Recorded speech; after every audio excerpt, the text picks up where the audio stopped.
Voice of বিকে দাসের page থেকে আমি আরজে বিকে আছি আপনাদের সাথে। যে কথাগুলো বলবো সেই কথাগুলো হয়তো আমার, কিন্তু মিশে যাবে আপনার মনের কথাগুলোর সাথে। আমরা নানা কর্মক্ষেত্রে যাই, বিভিন্ন জায়গায় যেতে হয় কাজের ক্ষেত্রে কিংবা প্রয়োজনে। এই প্রয়োজন এবং প্রয়োজনের ক্ষেত্রে যেখানে যান না কেন, সেই জীবনে আপনার সাথে অনেক মানুষের আনাগোনা হয়। কিছু বন্ধু থাকে, কিছু পরিচিতি, কিছু অপরিচিত মুখ। এইসব মিশিয়ে আমাদের জীবনের সব ওঠা-বসা। কিন্তু আমাদের কন্টাক্ট লিস্টে থাকে অনেক মানুষ, কিন্তু কানেকশন কয়জনের সাথে থাকে?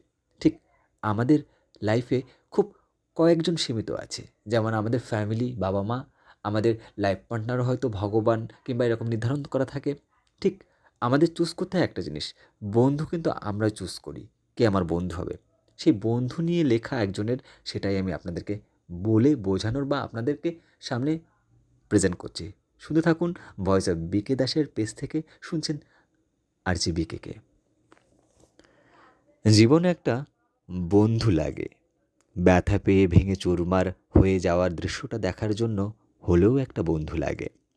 ভালোবাসার মানুষের সাথে ঘটে যাওয়া প্রিয় মুহূর্তগুলো অকপটে জানানোর জন্য হলেও একটা বন্ধু লাগে। কষ্ট পেয়ে নষ্ট হয়ে যাওয়া গল্পটা মনোযোগ দিয়ে শোনার জন্য হলেও একটা বন্ধু লাগে। রাস্তায় হেঁটে যাওয়া সুদর্শন রমণী কিংবা পুরুষের ওপর হঠাৎ আসক্তিটা জানিয়ে আনন্দটা ভাগ করার জন্য হলেও একটা বন্ধু লাগে। মানিব্যাগের খুচরো পয়সা শেয়ার করার জন্য হলে একটা বন্ধু লাগে। জীবনের ছোট ছোট সুখ আর দুঃখগুলোকে পড়ে ফেলার জন্য হলেও একটা পাগল বন্ধু লাগে। রাগে অভিমানে স্বার্থহীন গল্পগুলো রাঙিয়ে তোলার জন্য একটা বন্ধু লাগে। নিজের বন্ধু, যাদের বন্ধু আছে নিজের মানুষের মতো, যার কাছে গোপন গল্পটা জানিয়ে দিতে পারে নির্দ্বিধায়, এই মানুষগুলো ভাগ্যবান। গল্প জমানো বন্ধু সবাই পায় না।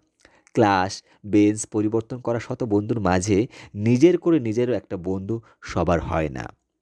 আমাদের জীবনে ভালোবাসার হিসেব নিকেশ ঠিক জমে বা আমরা জমাই, শুধু কখনো স্বার্থ নিয়ে বন্ধুত্বের হিসেবটা হলো না। নিষিদ্ধ সীমানাহীন একটা পথের নাম বন্ধু। যদি আপনার থাকে তবে আপনি সত্যিই ভাগ্যবান।